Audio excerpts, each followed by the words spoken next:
Kantara chapter 1 படத்தை premier show பார்க்குறதுக்கான chance கிடச்சிது நண்பர்களே. என்னஜே சொல்கிறேன், வழக்கமாக பெரிய பெரிய செலிப்ரிட்டிஸ், பெரிய பெரிய ரிவ்யூவர் அவங்களெல்லாம் தானே கூப்பிடுவாங்க அப்படின்னு கேட்டிங்கன்னா, நம்மளும் ரிவ்யூவர் தான். இப்போதைக்கு ஒரு சின்ன ரிவ்யூவர். நீங்கள் சப்ஸ்கிரைப் பண்ணி சப்போர்ட் பண்ணிங்கன்னா நம்மளும் பெரிய ரிவ்யூவர் ஆயிடலாம். படம் வந்து இன்றைக்கி அக்டோபர் 2 ரிலீஸு.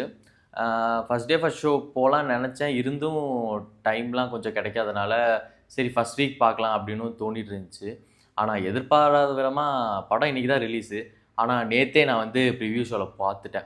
அதனால தான் அர்ஜென்ட்டாக இப்போ உங்களுக்காக உட்காந்து ரிவ்யூ போட்டுடலாம் அப்படின்னு ஷூட் பண்ணிகிட்ருக்கேன். காந்தாரா ஃபஸ்ட்டு பார்ட் அது வந்து எதிர்பார்க்காத ஒன்று தான் சொல்லலாம்.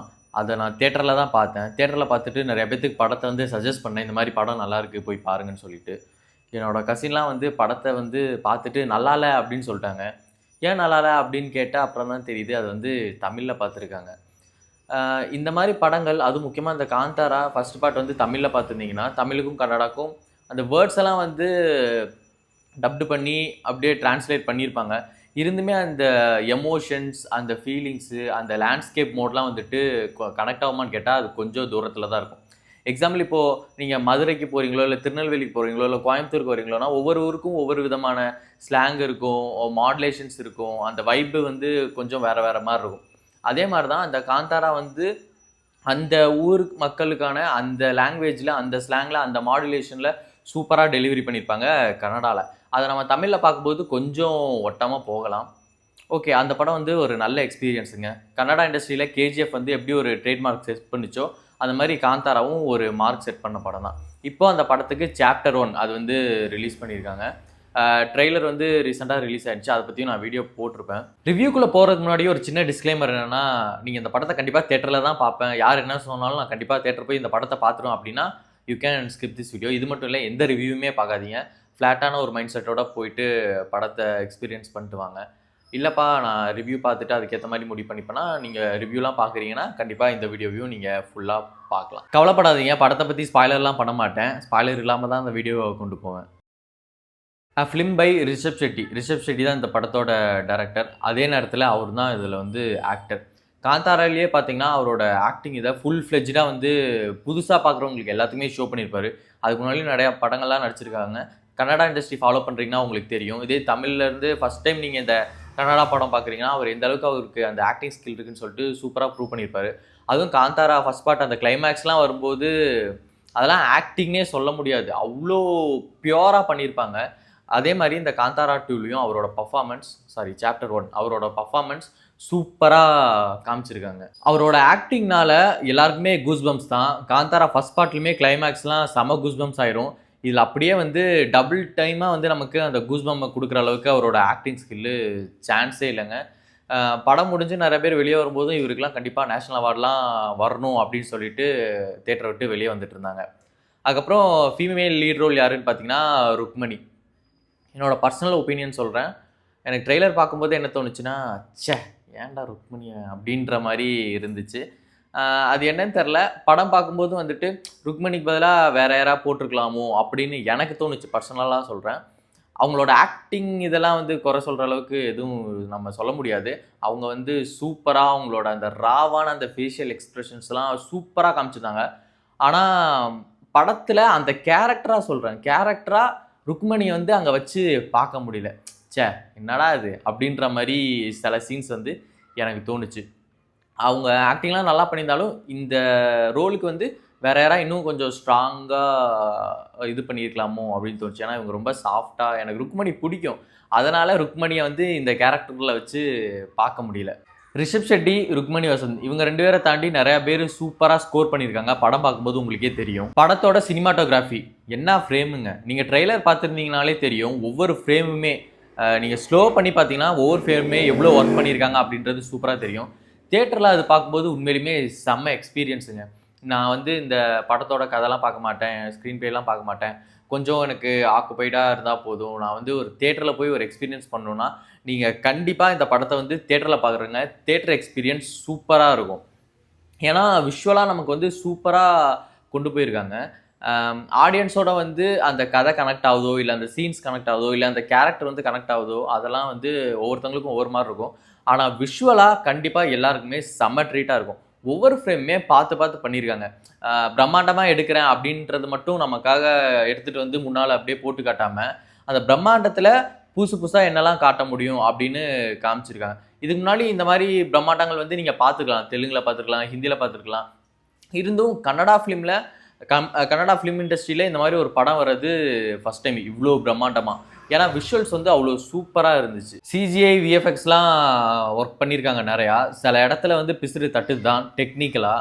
ஆனால் அது ஓவரால் அப்படியே வந்து கவர் பண்ணி கொண்டு போயிடுறாங்க. மியூசிக் வந்து அஜினிஷ் அவர் தான் பண்ணியிருக்காரு.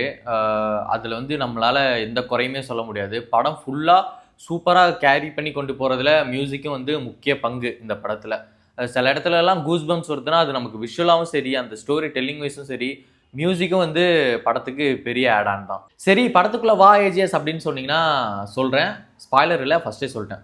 காந்தாரா அந்த ஃபர்ஸ்ட் பார்ட் பார்த்தீங்கன்னா நம்ம அப்படியே ஒரு மாதிரி மூட் செட் பண்ணி படத்துக்குள்ளே உட்கார வச்சு அப்படியே போக போக போக பல்ஸை ஏற்றி அப்படியே சூப்பராக கொண்டு போயிருப்பாங்க. இந்த சாப்டர் 1 பார்த்தீங்கன்னா போயிட்டு உட்காந்துட்டேன், படம் போட்டாங்க.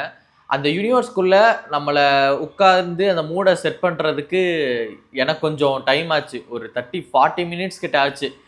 எல்லா கேரக்டரையும் அப்படியே அப்சர்வ் பண்ணி, ஓகே இதுதான் இவங்களோட வேர்ல்டு அப்படின்னு சொல்லி ஒரு மூட் செட் பண்ணி அப்படியே காம் டவுன் பண்ணுறதுக்கு கொஞ்சம் டைம் எடுத்துச்சு. அதுக்கப்புறம் சில காமெடி சீக்வன்ஸ்லாம் வந்துட்டு எனக்கு ஒர்க் அவுட் ஆகலை. ஒரு சில சீன்ஸ்லாம் அந்த இடத்துல காமெடியே இப்போ தேவையில்லையே அப்படின்ற மாதிரி போகிற போக்கில் லைட்டாக இப்படி போயிடும். இருந்தும் ஏன் அப்படின்ற மாதிரி இருந்துச்சு. எனக்கு அப்பவும் என்ன தோணுச்சுன்னா, கன்னடாலேயே சில பேருக்கு அவங்களுக்கு கூட கனெக்ட் ஆகலை. ஏன் அது ஒர்க் அவுட் ஆகலைன்னு எனக்கு தெரில. ஆனால் இதில் தமிழில் டப் பண்ணி எப்படி வரும்னு எனக்கு தெரில.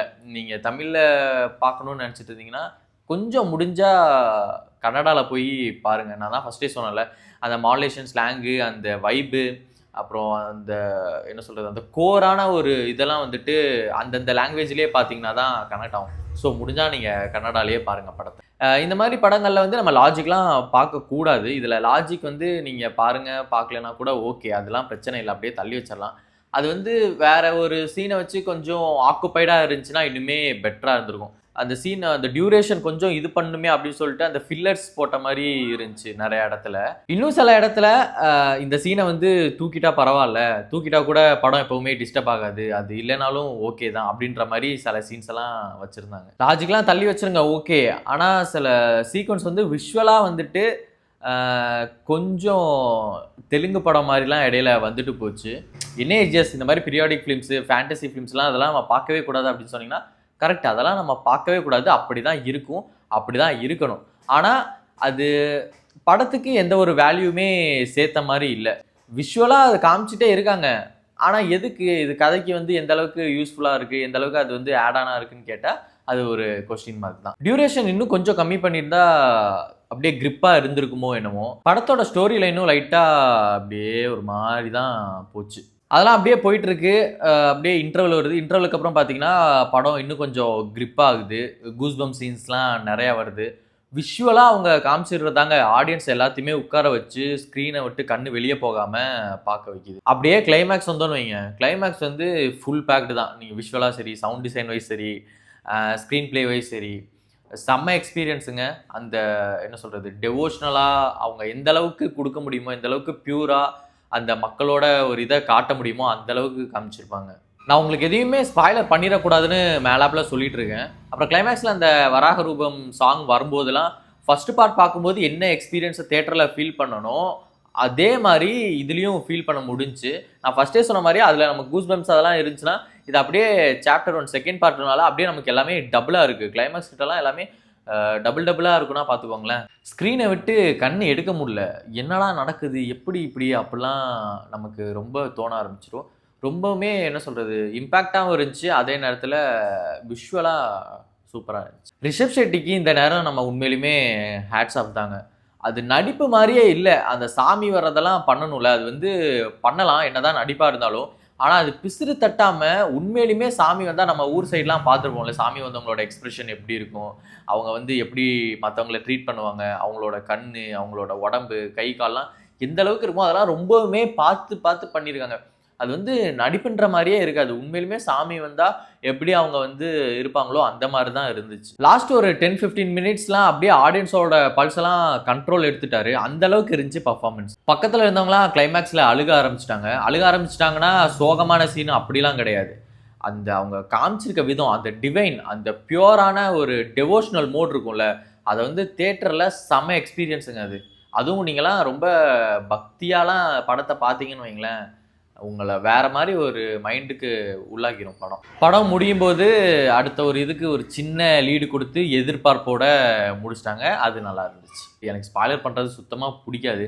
அதனால் படம் பார்த்துட்டு நான் டிசைட் பண்ணிக்கிறேன் அப்படின்னு தான் இருப்பேன்.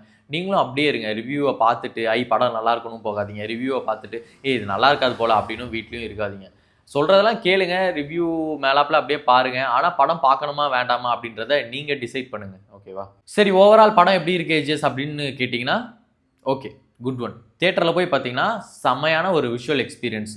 இல்லைப்பா ஓடிடியில் வரட்டும், நான் வீட்டில் போட்டு டிவியில் போட்டு ஃபோனில் பார்த்துக்கிறேன் அப்படின்னா அது எப்படி உங்களுக்கு வந்து ஒர்க் அவுட் ஆகும், எப்படி கனெக்ட் ஆகும்னு எனக்கு தெரில. நீங்கள் காந்தாரா பார்த்துட்டிங்கன்னா உங்களோட வியூ என்னென்னு மறக்காமல் கமெண்ட் செக்ஷனில் கமெண்ட் பண்ணுங்கள். இந்த மாதிரி ஏகப்பட்ட இன்ட்ரெஸ்டிங்கான வீடியோஸோட நான் உங்களை சந்திக்கிறேன். ஸோ அதுக்கு என்ன பண்ணணும்னா சப்ஸ்கிரைப் பண்ணிட்டு பெல் ஐக்கானை கிளிக் பண்ணிக்கோங்க. நெக்ஸ்ட் வீடியோவில் பார்க்கலாம். Until then bye bye from EJS.